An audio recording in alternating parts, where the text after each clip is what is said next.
ជំរាបសួរបាទតើកម្មវិធី ABC វាមានដំណាក់កាលយ៉ាងម៉េចបាទអញ្ចឹងដំណាក់កាលដំបូងមានន័យថាបងប្អូនត្រូវតែមានក្រុមហ៊ុនធានាបងប្អូនដែលយើងហៅថា employer ក្រោយមកបងប្អូនមានក្រុមហ៊ុន B2B ដែលជួយរៀបចំឯកសារបងប្អូនដាក់ទៅក្រសួងការងារដើម្បីសូមឲ្យបងប្អូនអាចទៅធ្វើការនៅអាមេរិកបានលិខិតបញ្ជាក់នោះគេហៅថា Labor Certification ឬយើងហៅថា LC រួចមកមេធាវីគេឲ្យបងប្អូនសញ្ញាទៅលើ LC ហ្នឹងហើយឲ្យក្រុមហ៊ុនធានាហ្នឹងសញ្ញាម្ដងទៀតមេធាវីសញ្ញាហើយបានយកមកដាក់ទៅក្រសួងអន្តរវេសដែលយើងហៅថា USCIS បើសិនបងប្អូន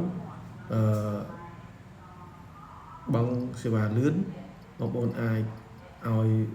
តម្រង់អាយ140របស់បងប្អូនហ្នឹងគេអនុម័តតែក្នុងរយៈពេល14ថ្ងៃទេបើអត់ទេអាចចំណាយពេល7ទៅ12ខែបាទក្រោយមកមានវិធីគេយក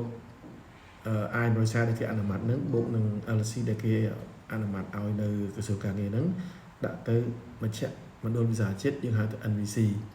ដើម្បីឲ្យមើលថាតើបងប្អូនមានវីសាហើយឬនៅព្រោះអីវីសាមួយឆ្នាំមានតែ10000ទេបើមិនអត់មានទេបងប្អូនទៅរងចាំអាចធម្មតា6ទៅ8ខែបាទមានឬអាចមួយឆ្នាំក៏បានដែរដូច្នេះក្រោយពី NVC គេពិនិត្យឃើញថាបងប្អូនមាន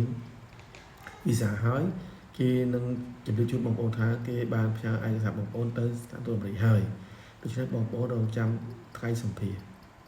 បាទបងប្អូនណានេះគឺជាដំណើរការទាំងមូលតែម្ដងបងប្អូនបាទអរគុណច្រើនជំរាបលាបាទ